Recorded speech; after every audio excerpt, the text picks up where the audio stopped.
Escuchen, corran la bola.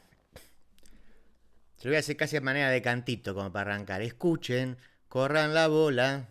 Hacen escándalo por una canción boba. Bueno, no voy a cantar más, prometo. Ya lo hice en mis años de juventud y lo hice bastante mal, por cierto. Pero saben a qué me estoy refiriendo, ¿no? Y no podía ser de otra manera que hagan escándalo. ¿Por qué? Porque son tiempos de espíritus muy sensibles. La gente está muy sensible. El origen de la polémica, ustedes ya lo conocen, un descuido del jugador de la selección argentina, Enzo Fernández, en su red social, hizo público lo que era un festejo privado donde se dicen cosas que no se dicen en público. Lo hace la mayoría, pero lo único que pide esta sociedad hipócrita es que no se haga público. Algo difícil, especialmente para una generación que todavía no logra entender que una red social no pertenece al ámbito de lo privado, máxime si eres famoso, ¿no?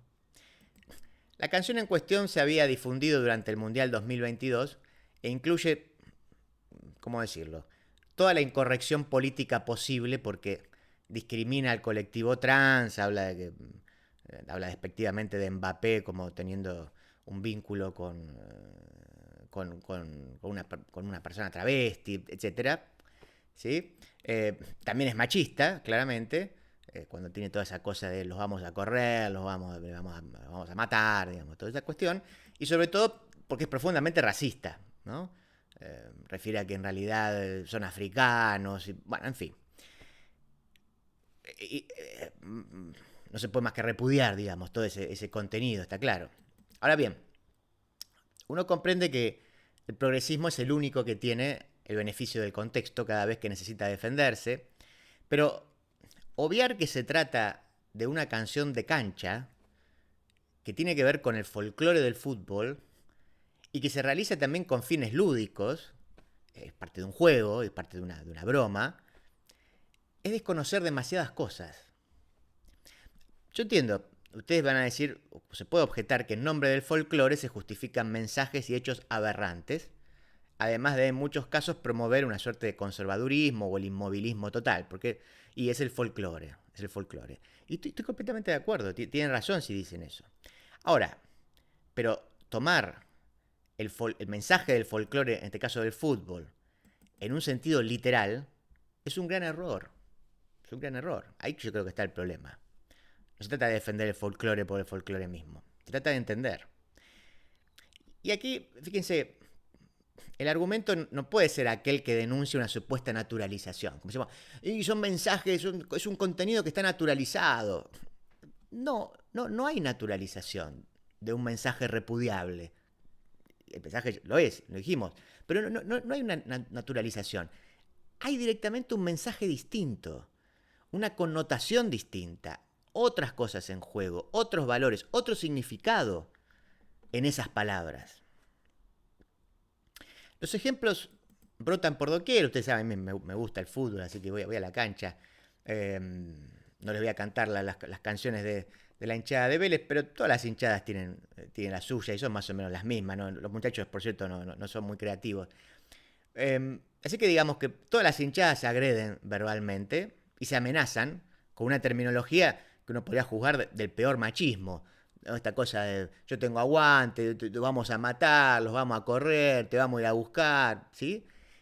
Y la verdad es que, salvo horrorosas excepciones que se dan muy de vez en cuando, no sucede. La gente no lo va a buscar a los otros, no los matan, ¿sí? Entonces, es folclore, es folclore. Casi nadie se toma en serio eso, porque justamente no es en serio. Yo te digo desde una tribuna a la otra, te voy a ir a matar, y no te voy a ir a matar. Y el otro me va a responder, a vos te voy a matar, y no me va a matar. ¿Mm? Algún demente, por supuesto, lo puede efectivizar, pero es un demente, o en todo caso un mafioso que lo hace por otras razones, como son las barra bravas. Aún en una sociedad violenta como la que vivimos, la gente no se anda matando todos los días por un partido de fútbol. Es un dato eso. En el mismo sentido puede plantearse lo de ese conjunto de canciones que siempre rematan con les vamos a romper el culo o cosas así. Si ustedes nos están escuchando en otro país, entienden a lo que me refiero y seguramente tendrán en su propia terminología algo similar. ¿no? Que es una cosa que también claramente de contenido machista, si quieren, como si fuera ahí, como si hubiera un valor en que alguien le rompe el culo al otro, digamos, ¿no? Ahora, pero cualquiera, digo, que va a un estadio observará que esos cánticos son repetidos, por ejemplo, por los gays, por las mujeres y por la gran mayoría de varones que van a la cancha y no son machistas y que no encuentran en ese canto o en esa idea de romper el culo un valor, digamos, o algo que le genere, ¿sí? Sí, un extra en su calidad masculina de hombre. No, lo repiten, sin embargo, lo cantan. ¿Sí? Ahora, entonces, bueno, vuelvo. La pregunta es, entonces, ¿es porque lo han naturalizado? ¿Mm? No, creo yo que no. Es porque en ese ámbito y en ese contexto el sentido es otro y se juegan valores, por ejemplo, de pertenencia, de rivalidad, etcétera. Son otras cosas que están jugando en esa canción o en esa acción, a su vez, de cantarle algo al otro. Y lo mismo sucede con toda la decadente apología de las drogas que hacen las hinchadas. Ahí también, yo puedo hablar de la mía, que es la que más conozco, pero todas las hinchadas hacen lo mismo. O sea, todas las canciones tienen alguna estrofa de ese, como un andar cansino, ¿no? En el que la hinchada nos cuenta su apego al vino y a la droga, ¿no? Y esas canciones, con un mensaje verdaderamente de mierda, yo no me canso de decirlo, también es cantado por todos. Incluso por esa mayoría de espectadores que está en el estadio y no consumen ni drogas ni alcohol. Hablo de mi caso, por ejemplo. Como así también por aquellos que sí lo hacen de manera ocasional y con fines recreativos. O sea que no están todo el día de la cabeza con el vino y con la droga. No, capaz que alguno toma algo de vino, capaz que alguna vez fuma marihuana con sus amigos. O sea que esa canción no la representa, pero la canta igual. ¿Sí? Entonces, la pregunta es, ¿repetir esa canción acríticamente genera las bases, por ejemplo, para promover futuras acciones? Me refiero a un caso particular, supongamos. Al dejar que un chico de 10 años repita esas canciones, ¿estamos moldeando el drogadicto de mañana? La respuesta es no. No nos subestimemos, no somos todos tan tontos para creer en causalidades tan directas. Las cosas son complejas. El lenguaje no crea realidad tan fácilmente. Quizás ese chico efectivamente mañana será un drogadicto, pero no lo va a hacer porque cuando a los 10 años el papá lo llevaba, ese chico en un momento cantó, voy de la cabeza con el vino y la droga. No fue por eso. No fue por eso. Por último, hace falta hablar del contenido racista de las canciones, por ejemplo, contra Boca, equipo que no me simpatiza, por cierto, pero que claramente todas las hinchadas que juegan contra Boca en algún momento le hacen su canción racista, esa que ustedes ya conocen con la referencia a son todos putos de Bolivia y Paraguay. ¿No? O sea, para los que nos escuchan desde afuera, hay una cosa muy despectiva respecto a nuestros hermanos de Bolivia y Paraguay, se le adjudica a Boca esto de que en realidad su hinchada es de gente de Bolivia y Paraguay, lo cual es claramente despectivo y racista. Además de falso, pero no sería lo de menos que fuera falso. ¿No? Lo importante es que es racista. Y es impresionante porque en una sola línea logran el envidiable mérito de ser racistas y homófobos o homofóbicos. ¿Sí? Ahora, lo curioso es que incluso paraguayos, bolivianos y puedo agregar gays de otras hinchadas lo cantan. ¿Sí? Como así también la inmensa mayoría de asistentes, los cuales no son ni racistas ni homofóbicos, ni se convierten en tales por ocasionalmente cantarlo, que eso también es interesante. Si que alguien eventualmente pueda en algún momento cantarle son todos putos de Bolivia y Paraguay, no significa que esa persona haya devenido entonces, un racista, un homofóbico, etc. Entonces, la pregunta ¿es que son tontos y alienados que atentan contra su propia identidad, esos bolivianos, gay, paraguayos que cantan eso? ¿O es gente que entiende que solo en ese marco y durante ese lapso de tiempo el sentido de esas palabras es otro? Los intentos por erradicar ese tipo de mensajes en las canchas argentinas han sido como mínimo bastante selectivos. Acá hablo de Argentina, nada más.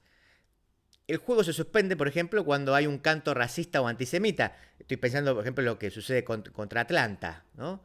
Que muchos dicen, bueno, en Atlanta están los judíos. Entonces hay hinchadas que cantan directamente, son cánticos antisemitas. Y se suspende el partido, por lo menos hasta que dejen de cantarlo, ¿no? Ahora bien, no se suspende, por ejemplo, cuando una hinchada le grita a los otros que son todos putos, por ejemplo. O cuando se hace apología de la violencia y la droga. ¿Mm? ¿Sí? ¿Qué quieren que les diga? Eso es misterios. Misterios de una corrección política a medias. O quizás un intento de seguir la línea europea y estadounidense donde la problemática racial tiene una conflictividad que en la Argentina no existe. Más allá de que obviamente podamos encontrar ejemplos de discriminación que no deberían ocurrir. Pero para muestra del nivel de estupidez, rigorismo absurdo, pero sobre todo incomprensión de los contextos, justamente en aquellos progres que defienden el relativismo cultural, está el caso, se van a acordar, de Edinson Cavani, el jugador uruguayo, quien en 2021, creo que fue 2020, a fin de 2020 y principio de 2021, fue multado y suspendido por 3 partidos en la liga inglesa, él jugaba allá, al escribir en su cuenta de Instagram, gracias negrito, tras un cumplido que le había hecho un compañero de equipo que era negro. ¿Sí? O sea, alguien, creo que había subido una foto, Cavani, haciendo un gol o festejando, y alguien le pone un cumplido, como, qué grande que sos, Edinson, suerte, sos el mejor. Entonces Cavani le pone, gracias, negrito. ¿Sí? Todos los que vivimos en este lugar del mundo sabemos lo que significa, el sentido que tiene eso. Entonces, a ver, ¿alguien puede creer que Cavani se lo dijo despectivamente? ¿No se entiende que incluso si el compañero hubiera sido albino, también le hubiera dicho negrito, porque el sentido es el del cariño y no el de la discriminación? Sin embargo, claro está, los tiempos de extrema sensibilidad son también los tiempos de la sobreactuación, como la que lleva adelante la FIFA y la Conmebol, instituciones que han desnaturalizado y destruido al fútbol, o el propio gobierno francés, cargando su culpa por un pasado colonial y en disputa interna abierta contra la derecha. Bueno, a propósito de Francia, de hecho, bueno, la polémica y el origen de estas líneas tenía que ver con eso. Cada sobreactuación de su gobierno me recuerda a aquellas palabras de la actual primer ministro italiana, Giorgia Meloni, ustedes lo habrán visto seguramente en internet, ha circulado bastante, cuando en una entrevista televisiva de apenas algunos años atrás, le responde al gobierno francés que la corría por izquierda con la problemática migratoria, ¿sí? Porque son muy progresistas los franceses para correr por izquierda. Entonces Meloni se sienta, toma unas fotos y le dice ahí al entrevistador, dice, esto, y ahí muestra un billete, se llama Franco CFA, ¿no? Es la divisa colonial que Francia imprime para 14 naciones africanas a las que aplica el señoriaje y en virtud de las cuales explota los recursos de estas naciones. Después saca otra foto, dice esto, y ahí muestra, dice la foto de un niño, dice, es un niño que trabaja en una mina de oro de Burkina Faso. Burkina Faso es una de las naciones más pobres del mundo y Francia imprime moneda colonial para Burkina Faso que tiene oro. A cambio, ellos exigen el 50% de todo lo que Burkina Faso exporta, lo cual termina en los cofres del Tesoro de Francia. Así que la solución, le dice Meloni, no es tomar africanos y traerlos a Europa. La solución es liberar África de ciertos europeos que se dedican a explotarlos y permitirles a estas personas vivir de lo que es suyo. Eso le responde Meloni y creo que le responde bien. Asimismo, si nos restringimos puntualmente a la polémica con Enzo Fernández, fue otra mujer, también de derecha y católica, podríamos decir, la que recogió el guante y suscribió lo que podría haber suscrito un dirigente peronista en Argentina tranquilamente. Cito, Argentina es un país soberano y libre. Nunca tuvimos colonias ni ciudadanos de segunda. Nunca le impusimos a nadie nuestra forma de vida. Pero tampoco vamos a tolerar que lo hagan con nosotros. Argentina se hizo con el sudor y el coraje de los indios, los europeos, los criollos y los negros como Remedios del Valle, el sargento Cabral y Bernardo de Monteagudo. Ningún país colonialista nos va a amedrentar por una canción de cancha ni por decir las verdades que no se quieren admitir. Basta de simular indignación, hipócritas. Enzo, yo te banco. Messi, gracias por todo. Argentino siempre con la frente alta. Viva la argentinidad. No fue Cristina Kirchner, sino la vicepresidente, Victoria Villarruel, mostrando un perfil nacionalista y soberanista que no está presente en Milei y que aparece cada vez más a cuentagotas en los sectores progresistas que insólitamente creen que hablar de nacionalismo es defender la dictadura militar. Fue, por cierto, una gran respuesta y una gran síntesis de cómo la Argentina ha sido un ejemplo de amalgama de identidades, culturas y valores donde el igualitarismo se ha destacado por encima de eventos puntuales de discriminación. Los amigos del Washington Post, ¿se acuerdan? Esos que en diciembre de 2022 hablaban de una Argentina racista porque no tenía negros en el primer equipo de fútbol. ¿Se acuerdan de esa famosa tapa? Esos no lo entenderían porque son más wokistas, más progres que estudiosos de la historia. Tampoco lo entendería el presidente que dice que los argentinos venimos de los barcos. Que hay un aprovechamiento político en el mensaje de Villarruel, saliendo a defender a los jugadores de la selección en este momento, es cierto, claro. Del mismo modo que es real otra sobreactuación, en este caso de la oficina del presidente, del actual presidente, no del que creía que veníamos de los barcos, en ese comunicado por el cual se lo echa al subsecretario de Deportes, a Julio Garro, bajo el pretexto de que ningún gobierno, eso fue el comunicado de la oficina del presidente, dijo, ningún gobierno puede decirle qué comentar, qué pensar o qué hacer a un ciudadano. Entonces, Garro se tiene que ir porque se le ocurrió decirle a Messi que tenía que pedir disculpas, al Chiquitapia también.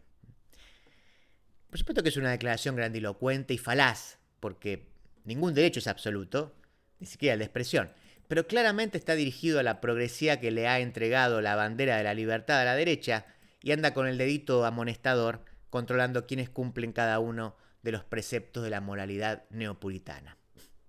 Una reacción radical por derecha a un avance contra los derechos, en nombre de los derechos, igualmente radical, pero por izquierda.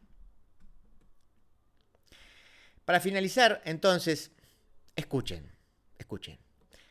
Cuando las universidades de todo el mundo vomitan egresados de humanidades y sociales que consideran que todos los problemas humanos pueden resolverse a través de una ingeniería social que modifique el lenguaje, una polémica que ha traspasado las fronteras argentinas aflora por no tener en cuenta la complejidad de los mensajes, su contexto y todos aquellos elementos que intervienen al momento de comprender su significado.